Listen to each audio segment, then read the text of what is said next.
오늘날 우리는 그 어느 때보다도 수많은 정보와 지식을 접하며 살아가고 있습니다. 스마트폰 하나만 있어도 세상의 모든 지혜를 얻을 수 있다고 자부하는 시대입니다. 많은 사람들이 더 나은 삶의 열매를 얻기 위해 끊임없이 노력합니다. 하지만 그 노력이 과연 올바른 방향을 향하고 있을까요? 특별히 젊은 세대 사이에서는 미래에 대한 불안과 현실의 무게를 이기지 못해 점성술이나 타로, 점과 같은 미신적인 것들에 의지하는 현상이 늘어나고 있다고 합니다. 이런 현대인의 모습을 날카롭게 꼬집어주는 영화가 있습니다. The Book of Eli입니다. The Book of Eli. 이 영화는 문명이 붕괴된 직후 황폐한 세상을 배경으로 합니다. 강렬한 태양빛으로 대부분의 인류가 멸망하고 살아남은 소수의 사람들만이 폐허가 된 지구에서 하루하루 버티며 살아갑니다. 이런 절망적인 상황에서 일라이라는 이름의 주인공이 30년이라는 긴 세월 동안 미국 전역을 걸어서 횡단합니다. 그가 그토록 소중히 지키려 했던 것은 이 세상의 마지막으로 남은 단 한 권의 책, 바로 성경이었습니다. 여기서 일라이라는 영어식 발음을 히브리어로 바꾸면 엘리가 되는데요. 엘리 엘리 라마 사박다니, 나의 하나님 어찌하여 나를 버리셨나이까? 에서처럼 엘리란 나의 하나님이란 뜻입니다.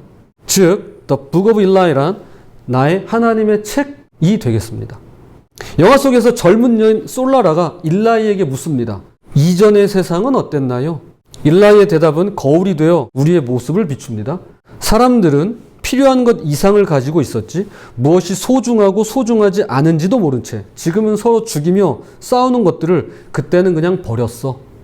이 대화가 오늘 우리에게 던지는 질문이 있습니다. 과연 우리는 무엇이 소중하고 소중하지 않은가를 정말로 알고 살고 있는 걸까요? 특별히 하나님의 말씀에 있어서 말이죠. 또 다른 의미심장한 대화가 이어지며 이번에도 솔라라가 그에게 묻습니다. 어떻게 바른 방향으로 가고 있다는 걸 아세요? 그는 이렇게 대답합니다. 난 믿음으로 걷고 있어. 시력으로가 아니라. 이것은 성경 구절을 인용한 것인데요. 고린도 후서 5장 7절입니다. 이는 우리가 믿음으로 행하고 보는 것으로 행하지 아니함이로라. 일라이의 대답은 우리에게 깊은 통찰을 줍니다. 놀라운 것은 영화에서 이 주인공이 시각장애인이라는 것입니다. 장애를 가진 일라이가 황폐한 세상을 30년간이나 걸어갈 수 있었던 것은 그가 단순히 성경을 지니고 있었기 때문이 아니었습니다. 들고 다녔기 때문이 아니었습니다. 그는 말씀을 깨닫고 말씀을 믿으며 그 말씀 안에서 열매를 맺을 수 있었기 때문이었습니다. 오늘 우리가 함께 볼 시편 1편이 바로 이것에 관하여 이야기합니다. 시편 기자는 쓴 사람, 기록한 사람, 기자, 시편 기자는 이 시를 통해 열매를 맺어가는 깊이를 전하고 있는데요. 세 가지로 나누어서 함께 살펴보도록 하겠습니다. 첫 번째는 깨달음의 깊이입니다. 깨달음의 깊이를 시편 기자는 이야기합니다. 깨달음의 깊이입니다. 복 있는 사람은 악인들의 꾀를 따르지 아니하며 죄인들의 길에 서지 아니하며 오만한 자들의 자리에 앉지 아니하고. 여기서 우리가 쉽게 놓칠 수 있는 그러나 정말 중요한 것이 있습니다. 시편 기자는 단순히 악을 행하지 말라, 죄를 짓지 말라, 오만해지지 말라라고 하지 않습니다. 대신에 악인들의 꾀를 따르지 말고 죄인들의 길에 서지 말며 오만한 자들의 자리에 앉지 말라고 경고합니다. 그냥 악, 죄, 그리고 오만을 조심하라고 그렇게만 말해도 될 것 같은데 왜 굳이 이런 표현을 썼을까요? 왜 악인과 죄인과 오만한 자들을 굳이 언급하면서 그런 자들을 따르거나 닮아가지 말라고 경고하는 걸까요? 그냥 악해지지 마, 죄 짓지 마, 오만해지지 마라고 해도 돼요. 근데 악인들, 죄인들, 오만한 자들을 굳이 이야기합니다. 자, 왜일까요? 그 이유는 시편 기자가 여기서 보여주려는 것이 단순히 착한 것과 나쁜 것, 죄와 의, 오만과 겸손, 그리고 악대, 선을 비교하고 대조하는 것이 아니기 때문입니다. 그 대신에 무언가가 미치는 영향 대 다른 무언가가 미치는 영향을 나타내기 위함입니다. 즉, 이 시는 우리의 마음을 빚어가는 두 가지 방식을 대조해서 보여주는 것입니다. 교우 여러분, 어느 누가 의무감 때문에 악인의 꾀를 따를까요? 어느 누가 악인이 되어야겠다는 의무감으로 악인이 될까요? 나는 악당으로 태어났어. 나는 악인으로 살아가야 할 사명감과 의무감이 있어. 라고 누가 말할 수 있을까요? 누가 그러나요? 어느 누구도 의무감 때문에 죄인의 길에 서지 않습니다. 어느 누구도 의무감 때문에 오만한 자의 자리에 앉습니다. 뭐 그리 놀라운 일도 아니지만 우리는 스스로 원해서 악인의 꾀를 따르고 스스로 원해서 죄인의 길에 들어서고 스스로 원해서 오만한 자리에 앉는 것입니다. 안 그런가요? 악인과 죄인과 오만한 자들은 모두 다 본인이 선택해서 그렇게 된 겁니다. 왜일까요? 그것은 악인과 죄인과 오만한 자들의 방식에 매력을 느낄 만큼 그들을 유심히 지켜보고 계속해서 바라보았기 때문입니다. 즉 오늘 말씀에 따르면 그들을 묵상한 거죠. 그러다 보니 자연스럽게 그들의 방식이 부러워지고 좋아지고 결국 닮아가게 되었다라고 할 수 있는 것입니다. 저는 오늘 현대사회에 시간이 흐를수록 무례한 자들이 확산되고 아무런 거리낌이나 부끄러움을 느끼지 못한 채 자신의 주장을 우기고 소리 지르고 막말을 하고 거짓을 일삼으며 심지어는 난동을 피우고 폭력을 휘두르는 자들이 늘어나는 이유를 저는 여기서 찾는 것입니다. 그리고 이것은 예수님께서 말씀하신 마태복음 13장의 천국 비유와 정반대 차원에서 깊은 연관이 있다고 말씀드릴 수 있겠습니다.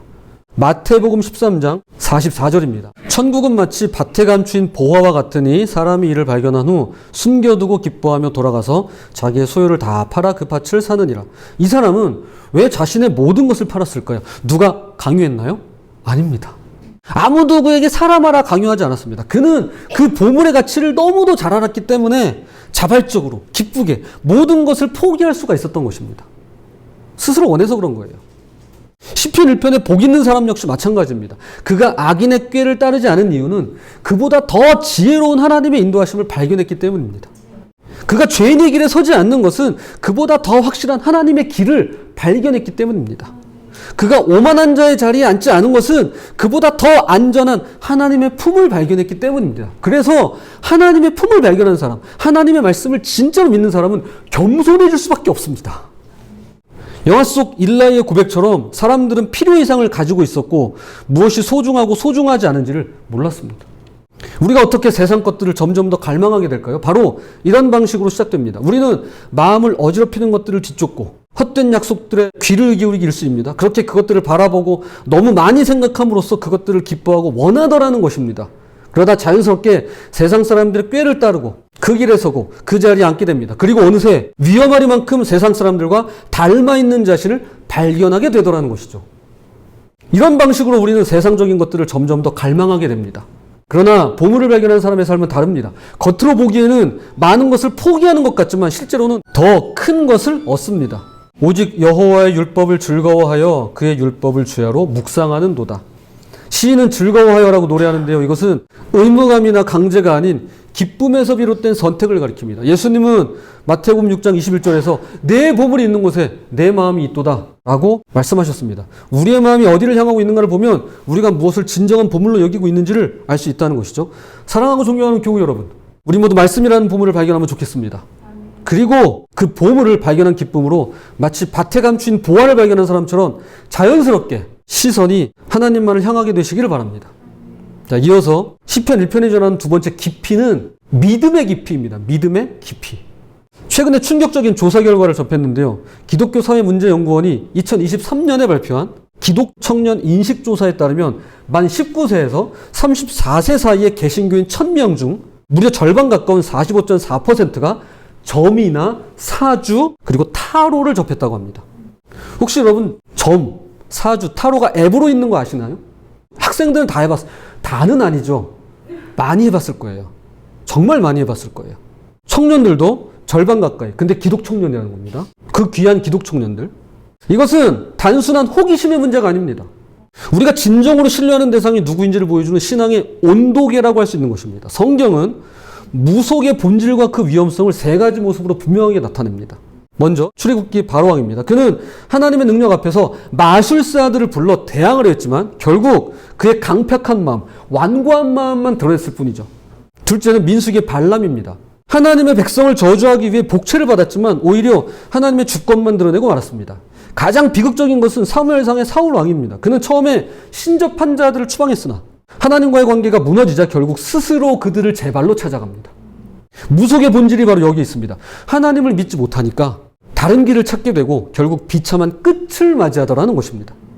이 세 가지 모습 오늘날 우리 사회에도 그대로 반복되고 있는데요. 과학의 발전과는 상관없습니다.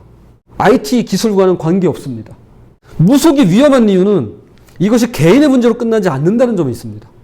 정재영 교수는 국민의 투표로 선출돼 국민을 대표해 의사결정을 담당하는 위정자들이 국민의 목소리를 듣기보다는 역술인의 말에 의존함으로써 개인의 안위만 우선시하는 태도를 경계해야 된다라고 지적했더랬습니다. 역사를 보면 무속은들 권력과 깊이 얽혀 있었습니다. 잠시 조선 말기로 가보겠습니다. 무당을 불러 구술하기로 유명했으며 조선의 마지막 왕인 순종의 복을 빌기 위해 전국에 내로라는 명산대천을 찾아다니고 영험하다는 무당을 모두 동원해서 가는 곳마다 천문학적인 나랏돈을 뿌린 이가 있었는데요. 바로 순종의 어머니 민비 명성황후입니다. 민비 다 들어보셨죠? 명성황후 아실 겁니다. 명성왕후 아니고요. 명성황후입니다. 자, 그녀에 대한 이야기입니다. 이보군란 당시 궁에서 도망친 명성황후를 찾아간 성이 이씨인 무녀가 있었습니다. 그러니까 그 당시 여자는 이름을 다 적지 않았어요. 그냥 성만 적었어요. 이씨라고 하는 무녀가 있었습니다. 여기 충주에 숨어있던 명성황후에게 곧 황궁할 것이라는 예언을 하였고 이것이 적중하면서 절대적인 신임을 얻게 됩니다. 이에 고종은 이 무녀에게 진실로 영험하다는 뜻의 진령분이라는 자코를 내립니다. 이후 조정의 벼슬은 이 진령분의 말 한마디에 달리게 되었고 고관들은 앞다투어 그녀에게 아첨을 하기 시작하는데요. 조선말 문장가 김태경의 소호당집에는 당시 상황을 생생하게 기록하고 있습니다. 명성황후는 진령분이 말하는 것은 들어주지 않는 것이 없었으니 내외 관직의 재수도 그녀의 입에서 나오는 것이 많았다. 사대부들 중 간사하고 우둔한 자들은 분분히 쫓아서 심지어는 어머니니 누님이니 하고 부르는 자들까지 있었다. 어머니 하면서 따라다니는 고관 대작들이 있었다는 거예요. 누님 하면서 쫓아다녔다는 겁니다. 그러나 진령군의 신통력은 명성황후와 고종의 기대와는 달리 그들과 나라를 지켜주지 못했습니다. 결국 아시다시피 명성황후는 일본에 의해 비참하게 살해를 당했고 고종은 망국의 군주가 되고 말죠. 이렇듯 무속과 샤머니즘은 늘 권력의 도구로 이용되어 왔던 것이었습니다. 교우 여러분, 이런 현상을 단순히 종교의 자유 차원으로만 볼 수 있을까요? 그거는 종교의 자유죠. 무속의 가장 큰 문제는 책임적인 윤리 태도를 완전히 배제하는 데 있습니다. 그러니까 책임을 안 져요. 이는 성경이 보여주는 하나님에 대한 전적인 신뢰와는 정반대의 모습이 아닐 수 없는데요. 시편 1편 2절을 다시 보겠습니다. 오직 여호와의 율법을 즐거워하여 그의 율법을 주야로 묵상하는도다. 여기서 주야로라는 표현은 단순한 시간 개념을 넘어섭니다. 이는 전적인 의존과 신뢰를 가리키는 것으로 마치 우리가 매 순간 호흡을 들숨과 날숨을 할 때 전적으로 의지해야 살 수 있듯이 말씀에 대한 전적인 신뢰와 의존이 우리의 영적인 생명력, 호흡임을 의미합니다. 출애굽기 16장에서 하나님은 이스라엘 백성에게 특별한 규칙을 주셨습니다. 만나라고 하는 음식이었는데요. 이 만나는 매일 아침 거둬야 됐고 안식일 전날을 제외하고는 하루 이상 보관할 수가 없었습니다. 이 규칙의 목적은 단순히 만나 수집법이 아니었습니다. 만나 수집을 위한 매뉴얼이 아니었습니다. 하나님은 이 만나를 통해 내일 일을 염려하는 대신에 오늘의 은혜를 신뢰할 수 있도록 백성들에게 전적인 신뢰를 가르치시고자 했던 것이었습니다. 그러나 이런 신뢰의 훈련은 쉽지 않았는데요. 이스라엘 백성은 광야에서 만나를 먹으면서도 때때로 노예 시절 애굽에서의 마늘과 파를 그리워했습니다. 여러분, 우리 대한민국 국민이야말로 마늘과 파를 그리워하지 않겠습니까? 저는 지금도 마늘과 파가 그리워요. 이것은 오늘날 우리의 모습과 크게 달라 보이지 않습니다. 아메리칸 바이블 소사이어티의 2022년 조사 결과를 보면 제가 한국 자료가 없어서 이 미국 자료를 갖고 왔습니다. 코로나 팬데믹 동안 증가했던 성경 읽기가 다시 감소세로 들어섰다고 합니다. 디지털 기기를 통한 성경 접근성은 그 어느 때보다도 높아졌지만 실제로 말씀을 신뢰하고 의지하고 읽고 새기는 삶은 점점 더 멀어져 가고 있다는 것입니다. 영화 속 일라이는 고백합니다. 난 그걸 지니고 다녔어. 매일 읽었고 그걸 보호하는데 사로잡혀 있었지. 하지만 그것으로부터 배운 대로 살아가는 법을 잊고 말았어. 사랑하고 존경하는 교우 여러분, 말씀을 주야로 묵상하는 본질은 단순한 지식이나 의무의 문제가 아닌 살아계신 하나님과의 신뢰관계가 핵심입니다. 매일 새롭게 만나를 거두듯 매일같이 말씀을 통해 하나님을 만나시고 그분의 뜻을 구하며 인도하심을 신뢰하고 기다리는 우리 모두가 되었으면 좋겠습니다. 끝으로 깨달음의 깊이, 믿음의 깊이에 이어서 이제 마지막 세 번째는 열매의 깊이입니다. 열매의 깊이. 시편 1편 3절입니다. 그는 시냇가에 심은 나무가 철을 따라 열매를 맺으며 그 잎사귀가 마르지 아니함 같으니 그가 하는 모든 일이 다 형통하리로다. 이 아름다운 비유에는 세 가지 중요한 신앙의 원리가 담겨 있습니다. 시냇가, 심은 나무, 그리고 철을 따라입니다. 자, 먼저 심은 나무입니다. 지금 이 나무는 우연히 자란 나무가 아닙니다. 자연 발생적으로 생겨난 나무가 아닙니다. 심은 나무입니다. 한 번은 제 아내가 묘목 하나를 사다가 집 앞에 심은 적이 있습니다. 화이트핑크 셀릭스라는 나무인데요. 근데 모르겠어요. 저게 플라밍고 셀릭스가 될지 화이트핑크 셀릭스가 될지는 정확하지 않습니다. 아무튼 자, 셀릭스라는 나무인데요. 그 나무를 심을 때 보니까 그냥 아무렇게나 삽질해가지고 푹 꽂아놓거나 하진 않더라고요. 저는 하나도 안 했습니다. 옆에서 지켜보긴 했어요. 의외였던 게 땅은 어떤지, 햇빛은 잘 드는지, 주변 환경은 어떤지 하나하나 꼼꼼히 따져보고 심더라고요.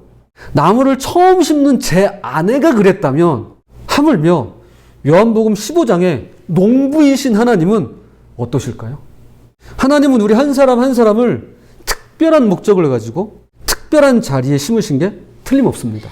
우리 그냥 아무렇게나 자라라고, 그래 너 이 가정 가서 살아라, 그래 너 저 마을 가서 지내라, 그래 너 이 학교 들어가라, 그러지 않으십니다. 특별한 목적을 가지고 특별한 자리에 심으십니다. 그리고 이것은 우리가 앞서 본 무속과는 완전히 다른 모습이죠. 무속은 자신의 안위만을 보존하기 위해 자리를 옮기고 책임을 회피하기 바쁩니다. 현재 우리가 뉴스를 통해서 보는 보도의 내용이기도 하죠. 그러나 하나님께서 심으신 나무는 그 자리에서 그분을 의지하며 책임 있게 열매를 맺어가는 것입니다. 때론 불편하고 어려운 자리가 될 수도 있겠지만 말씀이 깊이 뿌리를 내리고 사명을 다하는 것이야말로 그분을 믿고 따르는 자들의 본분이기 때문에 그러합니다. 마치 영화 속 일라이의 시각장애가 그러하죠. 세상의 눈으로 보면 이것은 틀림없는 약점입니다. 그러나 하나님의 계획 안에서 그 약점은 오히려 강점이 되는데요. 그의 시각장애는 그를 더 깊은 영적인 통찰로 이끌어주고 말씀의 깊이를 도와주었습니다.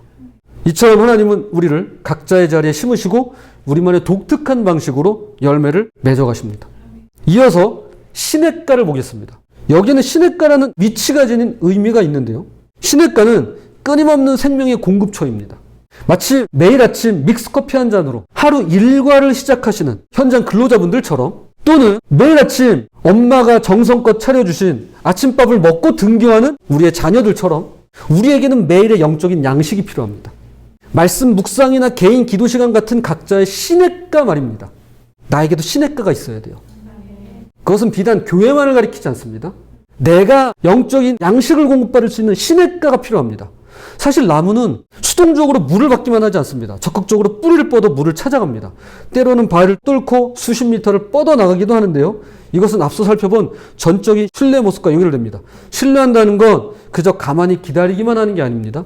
적극적으로 하나님을 의지하는 자세를 의미하는 것입니다. 바라기는 여러분 각자만의 시냇가를 찾으셨으면 좋겠습니다. 우리 중에 가정 예배를 드리시는 분들도 계시죠. 또한 우리 중에는 말씀 묵상, 개인 기도 시간을 갖는 분들이 계신 줄로 알고 있습니다. 성경 쓰기를 하시는 분들도 계십니다. 개인적인 시냇가를 찾으시기 바랍니다. 끝으로 철을 따라입니다. 나무는 사계절을 거치며 각기 다른 모습을 보입니다. 봄에는 꽃을 피우고요. 여름에는 잎이 무성하고요. 가을엔 열매를 맺고 지금 같은 겨울에는 휴식기를 가집니다. 각 계절은 다 그만한 의미가 있으며 우리 신앙생활도 마찬가지입니다. 때로는 겨울과 같은 시련의 시기도 있고, 그렇죠. Winter is coming. 봄날 같은 소망의 시기도 있으며 여름과 같은 성장의 시기와 가을과 같은 결실의 시기도 있는 것입니다. 중요한 건 각 시기마다 하나님을 믿고 의지하며 열매를 맺어가는 것인데요. 철을 따라 맺는 열매는 각자에게 주어진 때가 있다는 의미입니다. 청년의 때가 있고 장년의 때가 있으며 노년의 때가 있는 법입니다.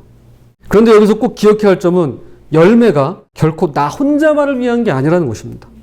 나무의 열매는 많은 이들에게 양식이 되고 그 그늘은 쉴 자리가 되며 그 잎사귀는 생명력의 증거가 됩니다. 이러한 나무의 존재 방식은 우리를 위해 내어주신 예수 그리스도의 모습을 보여주는데요. 그분은 생명을 내어주심으로써 가장 귀한 열매를 맺으셨습니다. 사랑하고 존경하는 교우 여러분, 우리도 그분을 따라서 내가 속한 가정과 모임, 그리고 교회 공동체와 사회를 위한 책임 있는 결실을 철을 따라서 자연스럽게 맺어가시게 되기를 부탁드립니다. 자, 이제 말씀의 결론을 맺겠습니다. 2025년 새해를 시작하는 마음으로 새로운 결단이 있으면 좋겠다라는 생각을 가지고 지난주 기도에 관하여 3W를 나눴도록 했습니다. Work, Welcome, and Wonder. 요 세 가지입니다. 즉 하나님은 우리의 기도를 통해 일하시고 초대하시고 그리고 놀랍게 응답하신다는 내용이었습니다. 오늘은 기도에 이어서 하나님의 말씀을 통해 우리가 어떻게 참된 열매를 맺을 수 있는지 세 가지 깊이로 함께 나누었는데요. 지난주와 같은 방식입니다. 깨달음의 깊이, realization, 믿음의 깊이, reliance, 그리고 열매의 깊이, result. 이렇게 3R로 표현할 수 있겠습니다. 기억하기 쉬우라고 만들어 본 겁니다. 말씀하면 이 3R, realization, reliance, result, 깨닫고 믿고 열매를 맺어간다를 떠올리셨으면 좋겠습니다. 이렇게 말씀을 깨닫고 믿고 열매 맺는 세 가지 과정은 우리 신앙 성장에 꼭 필요한 단계입니다. 이것은 마치 나무가 뿌리를 내리고 자라나고 열매를 맺는 것과 같은데요. 결국 시편 1편이 우리에게 말씀하는 깊이란 중요한 선택지가 있다는 것입니다. 사실 요 얘기하려고 지금까지 온 거예요. 어떤 선택지냐? 오늘 제목입니다. 우리는 열매를 따는 일꾼이 될 수도 있고요. 또한 열매를 맺는 나무가 될 수도 있다라는 것입니다. 열매를 따는 일꾼도 있고요. 열매를 맺는 나무도 있는 것입니다. 열매를 따는 일꾼은요. 자신의 노력으로 열매를 얻고자 합니다. 열심히 따요. 내 노력으로 합니다. 마치 오늘날 많은 사람들이 점집에서 또는 핸드폰으로 타로 앱을 실행시켜 점을 치며 당장 내일 어떻게 될까라며 답을 구하는 것과 같습니다. 하지만 우리는 결코 스스로의 힘으로 좋은 열매를 맺는 좋은 나무가 될 수 없습니다. 이사야의 말처럼 우리의 의로움이란 한낱 더러운 옷과 같기 때문입니다. 네? 더러운 옷이라고요? 예, 말씀에 있습니다. 이사야 64장 6절입니다. 무릇 우리는 다 부정한 자 같아서 우리의 의는 다 더러운 옷 같으며 우리는 다 잎사귀 같이 시들므로 우리의 죄악이 바람같이 우리를 몰아가나이다. 우리가 아무리 의롭다고 자부해도 과연 하나님 보시기에 그럴까요? 마치 더러운 옷과 다를 바가 없다라는 것입니다. 그래서 우리의 의로움이란 더러운 옷과 같다라고 말씀하는 것입니다. 그러나 바로 여기서부터 놀라운 복음이 빛나기 시작합니다. 어떻게 해요? 예수님께서 율법의 행위에 종지부를 찍으시고 그분을 통해 우리가 참된 열매를 맺을 수 있도록 하셨기 때문입니다. 로마서 10장 4절 그리스도는 모든 믿는 자에게 의를 이루기 위하여 율법의 마침이 되시니라. 우리의 의가 더러운 옷과 같았는데 예수님께서 우리의 의를 위해서 율법을 끝맺으셨대요. 율법으로 하자면 우리는 영원히 의로워질 수가 없을 것입니다. 그러나 율법의 마침이 되시고 율법의 완성자이신 예수 그리스도를 통해서라면 얼마든지 의로워질 수가 있는데요. 요한복음 15장에서 예수님은 자신을 참 포도나무로 소개하시며 내 안에 거하라고 말씀하십니다. 우리 스스로가 좋은 나무가 되는 것이 아니라 좋은 나무이신 그리스도 안에 접붙임을 받으라는 것이죠. 우리에게 좋은 나무가 되렴, 좋은 나무로 살아야 돼 라고 말씀하지 않으시고요. 내 안에 거해, 나와 붙어 있어야 돼, 나와 동행해, 나와 하나를 이루어야 돼 라고 말씀하는 것입니다. 즉 스스로 열매를 맺으려고 애쓰는 일꾼의 자리에서 내려와 예수 그리스도라는 참 포도나무에 깊이 뿌리 내리시는 그분의 가지가 되라는 것입니다. 그렇게 그분 안에 깊이 뿌리 내릴 때 의의 열매, 복된 열매, 성령의 열매를 자연스럽게 맺어갈 수 있는 나무가 된다라는 것입니다. 오늘날 우리는 참으로 어지러운 시대를 살아가고 있습니다. 수많은 목소리가 우리의 귀를 혼란스럽게 하고 미래는 더욱 불확실해 보입니다. 하나님보다 세상의 소리에 더 귀 기울이고요. 말씀보다 세상의 지, 심지어는 무속을 더 신뢰하고 있기까지 합니다. 이런 시대를 살아간 우리에게 비록 길을 잃은 것 같은 두려움이 엄습할지라도 우리에게는 분명한 소망이 있는데요. 그것은 바로 우리를 향하신 하나님의 약속입니다. 바라기는 2025년 한 해 내 힘으로 사는 열매 따는 일꾼이 아니라 시냇가에 심은 나무처럼 하나님 말씀에 깊이 뿌리를 내리고 아름답게 철을 따라서 열매 맺는 나무로 살아가시는 저와 여러분이 되시기를 주님의 이름으로 부탁을 드립니다.